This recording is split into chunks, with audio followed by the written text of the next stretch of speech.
interrupteurs étaient actionnés cette année et que nous étions dans un monde bizarre, n'est-ce pas?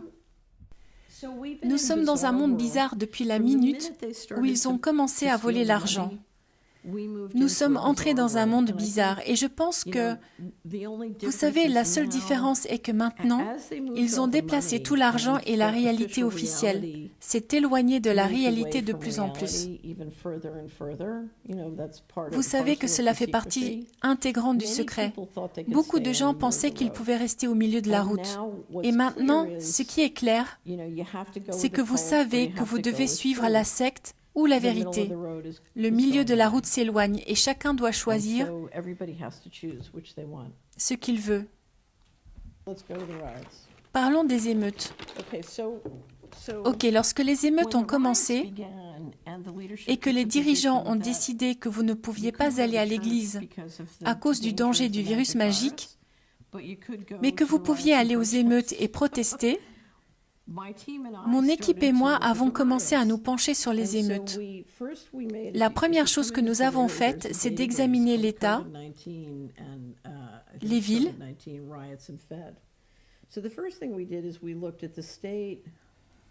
si le gouverneur était démocrate ou républicain, et quels étaient les cas et les décès de Covid. Ensuite, nous avons dit que nous allions cocher une case appelée émeute pour savoir où les émeutes ont eu lieu. Donc nous avons commencé à examiner les schémas des émeutes par rapport au contrôle de la machine politique et à l'opération du virus magique Covid. Il y avait quelque chose qui n'allait pas quand je regardais les données. Et je pouvais sentir, parce que, vous savez, je suis une personne très intuitive. Je disais qu'il y a quelque chose ici. J'ai donc dit au merveilleux coéquipier qui construisait ce système, je lui ai dit de me faire une faveur. Je veux que vous mettiez une case appelée « Réserve fédérale » et je veux que vous cochiez cette case. Il y a 12 banques, un siège social et ensuite les succursales pour un total de 37 emplacements. Je veux que vous cochiez la case dans n'importe quelle ville où nous avons une succursale ou une banque ou un siège social. Je veux que vous cochiez la case. Nous avons découvert que 34 des 37 sites bancaires ont connu des émeutes. Et j'ai dit, attendez donc, c'est un schéma ici. Il y a quelque chose, creusons. Nous avons donc commencé par Minneapolis et nous nous sommes dit que nous allions prendre les données de tous les bâtiments qui ont été endommagés ou brûlés, ou des entreprises, et que nous en dresserions la carte. Vous savez, nous allons utiliser un logiciel de cartographie et nous allons déterminer où se trouvaient ces entreprises et à quelle distance elles se trouvaient de la Banque de la Réserve fédérale. La première fois que nous l'avons fait, il y avait une rue qui traversait Minneapolis et qui s'appelait Lake. Et nous les avons cartographiées. Savez-vous ce qu'est une zone d'opportunité?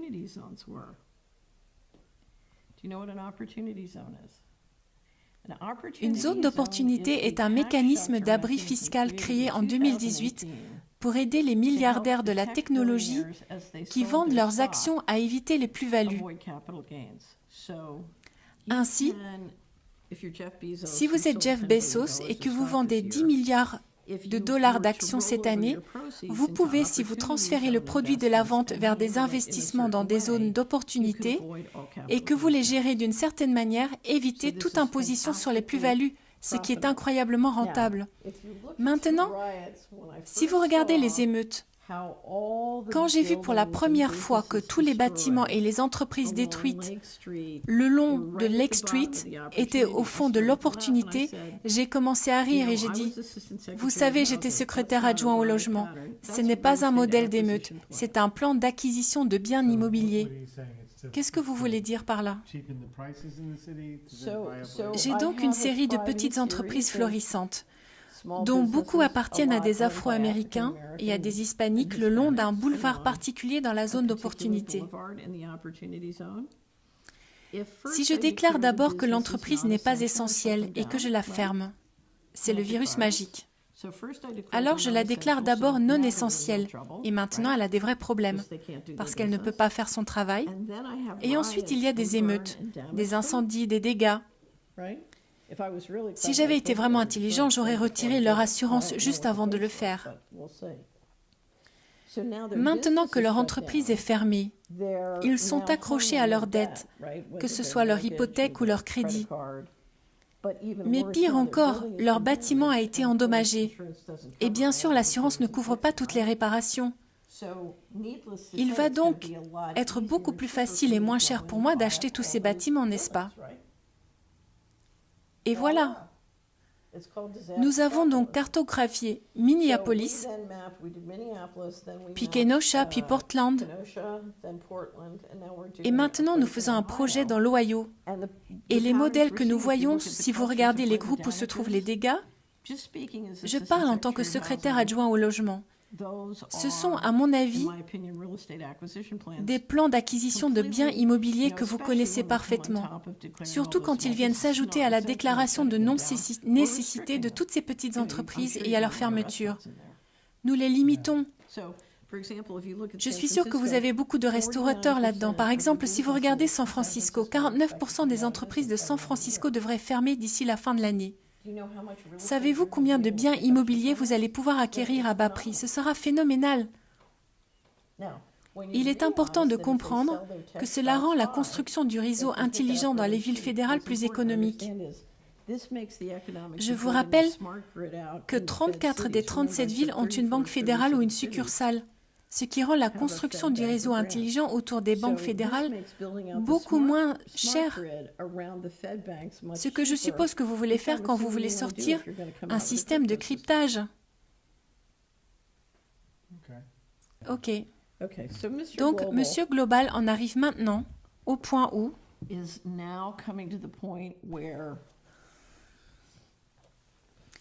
pouvez-vous nous expliquer qui est Monsieur Global? Oui, Monsieur Global est mon surnom pour la commission qui dirige le monde. La caractéristique déterminante de la vie sur la planète Terre est notre véritable système de gouvernance mondiale. C'est un mystère. Pensez-y, c'est phénoménal. Nous vivons sur cette planète Terre et nous n'exigeons même pas de savoir comment nous sommes gouvernés. À la place, c'est un secret. Vous savez, j'ai beaucoup de conjectures et d'indices, comme le dirait le docteur Fer, à propos de qui et de quoi il s'agit. Mais pour l'instant, nous l'appellerons Monsieur Global. Donc, Monsieur Global met actuellement en place la robotique, l'une des nouvelles technologies qui commence vraiment à faire une énorme différence. Pouvez-vous l'étiqueter? Ok, voici notre robot et voici notre humain. Et bien sûr, la question pour Monsieur Global est de savoir ce qui est le plus efficace. Pourquoi faire? En d'autres termes, si je suis censé gérer la planète et toutes les ressources naturelles et les récolter à mon avantage et m'assurer que vous savez que mes risques sont réduits. Dans quelle mesure est-ce que je veux utiliser des robots et dans quelle mesure est-ce que je veux que les humains se forment? Maintenant, l'avantage de connecter tout le monde dans un cloud avec un système de cryptage est que grâce à l'intelligence artificielle et au logiciel, les humains peuvent apprendre aux robots comment faire tout seuls leur travail. J'étais à l'Institut d'Aspen en 2017 et je discutais avec un investisseur en capital risque du genre milliardaire. Il m'a regardé avec des yeux incroyablement morts et m'a dit « Écoute chérie, tu sais que je peux prendre toutes les entreprises complètement automatisées avec des logiciels et de la robotique et virer tous les humains. Nous n'avons plus besoin d'eux. » Je n'ai jamais parlé à quelqu'un qui n'ait pas compris la partie sur l'émeute parce que c'est un vieux jeu très typique, surtout dans les quartiers pauvres. Oui. Oui, d'accord. Voulez-vous que je continue?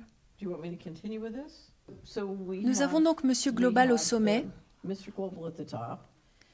Nous avons la base de données et les systèmes logiciels utilisant l'intelligence artificielle. Une partie très importante de cela est maintenant le système de satellite qui est mis en place sur la plateforme orbitale.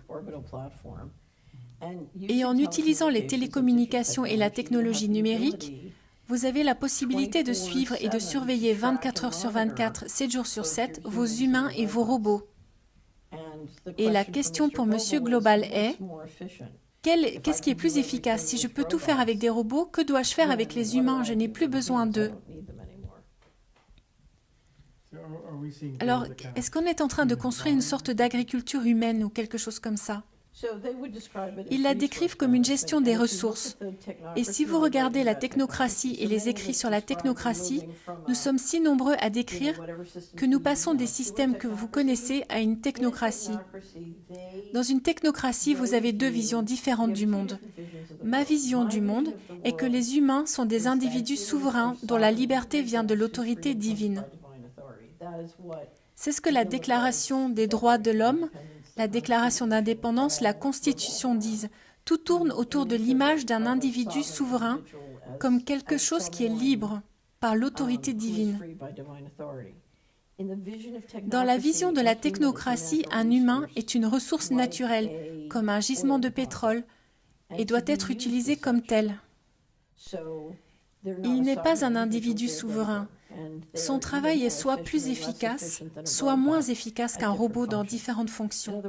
En d'autres termes, ce que je veux dire, c'est que M. Global considère la race humaine comme du bétail. Et non comme quelqu'un avec qui il partage de l'empathie. Et vous savez qu'il ne nous considère pas comme la même espèce qu'eux. En fait, avec beaucoup de biotechnologie, ils pensent qu'ils vont vivre beaucoup plus longtemps que nous et qu'ils vont vivre des vies très différentes de nous. L'un des défis du secret est qu'à mesure qu'un groupe devient de plus en plus avancé technologiquement, il se sépare culturellement, légalement, financièrement de tous les autres groupes. En d'autres termes, ils se sont littéralement séparés et ont créé une civilisation séparée. Ils ne se considèrent plus comme faisant partie de notre civilisation. Et qui sont-ils? Eh bien, c'est le grand mystère et c'est pourquoi j'appelle ce groupe Monsieur Global. Et je connais mes expériences personnelles avec de nombreuses personnes différentes dans ce groupe et ses factions, mais en fin de compte, je ne peux pas vous dire qui contrôle vraiment. Ce que je peux vous dire en revanche, c'est que la planète est dirigée par la force. Et donc, en fin de compte, la question est de savoir qui a l'arme la plus puissante et qui descend vers l'espace. Qui a la présence spatiale la plus puissante, les armes spatiales ainsi que celui qui contrôle les voies maritimes.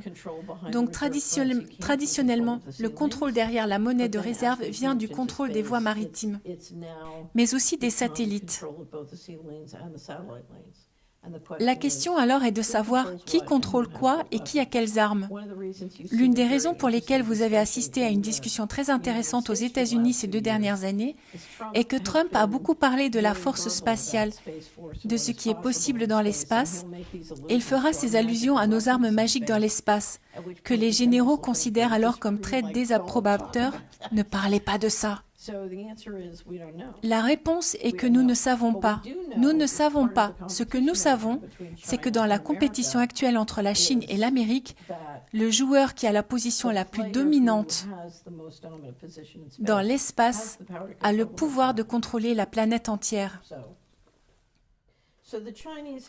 Les Chinois ont donc un système appelé le système de crédit social et ils lient leurs transactions financières et leurs différentes capacités à voyager et à faire d'autres choses à votre comportement.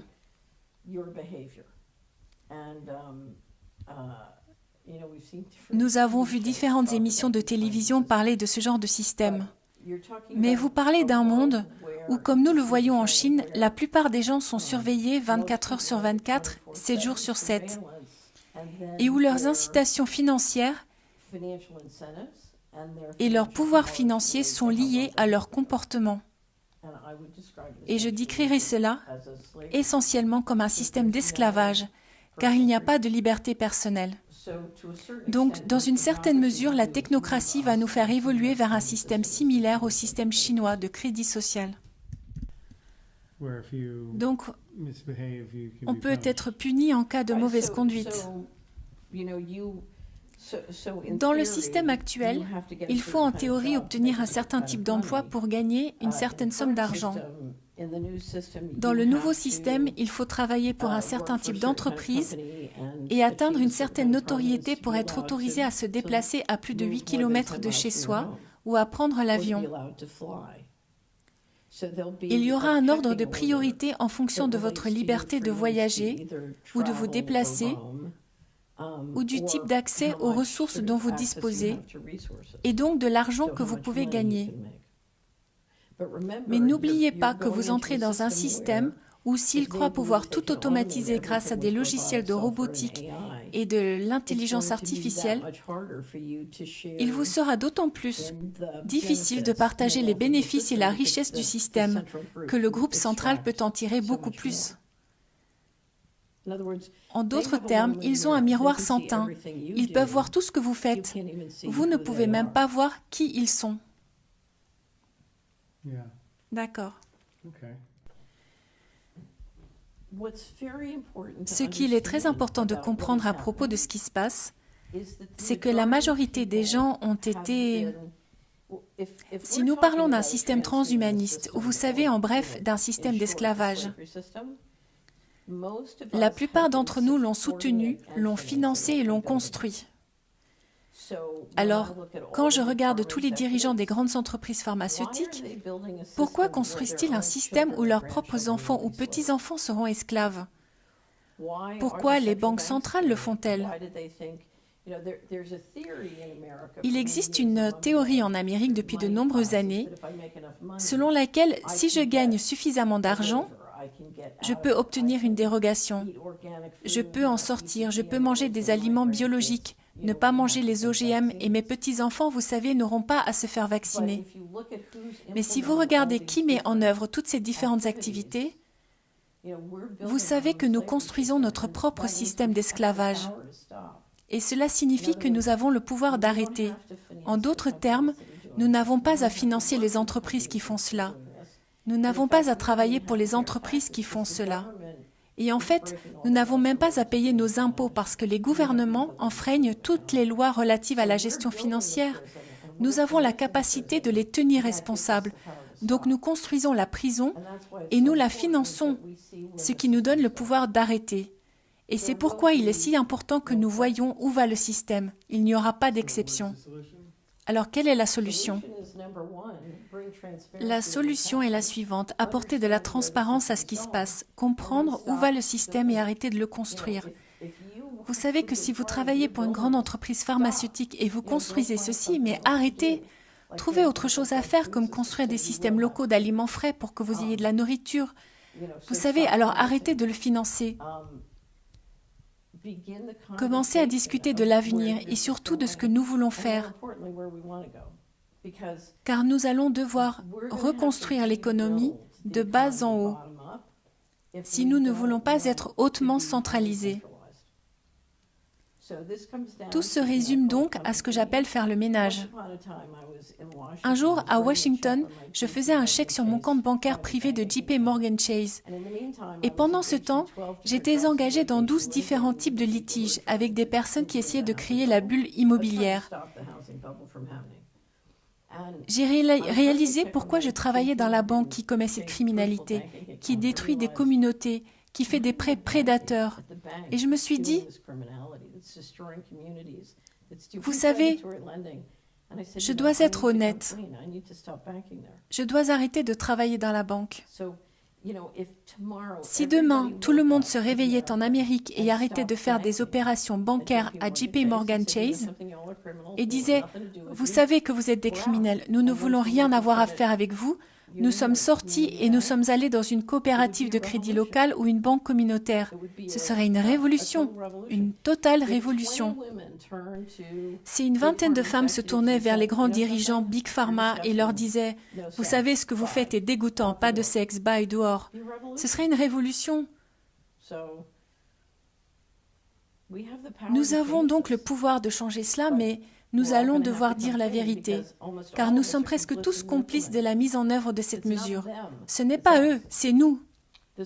La solution est que chacun d'entre nous se confesse. Vous êtes soit pour le système d'esclavage transhumaniste, soit pour un système humain. Mais si vous êtes pour un système humain, alors vous allez devoir trouver un moyen de gagner de l'argent et vous engager socialement dans un système humain et arrêter de construire un système transhumain. Ce qu'il faut, c'est avoir une bonne carte. Vous ne pouvez pas naviguer sans voir le système transhumaniste qui est en train de se construire. Revenons aux piliers. N'aidez pas les militaires à accélérer les opérations. N'aidez pas les techniciens à trouver comment injecter des nanoparticules dans votre corps et les relier au cloud. N'aidez pas les grandes sociétés pharmaceutiques à faire des injections qui empoisonnent les enfants américains à mort. N'aidez pas les grandes sociétés agricoles à faire pousser des OGM qui empoisonnent l'Amérique à mort. N'aidez pas le gouvernement à mettre en place des règlements de crise sanitaire qui sont vraiment désastreux pour le capitalisme et qui rendent riches les investisseurs privés et les milliardaires. Si je lisais l'état de nos monnaies, vous sauriez qui a fait cela. Je veux dire qu'il est assez évident de voir qui a fait ça. C'est plutôt évident.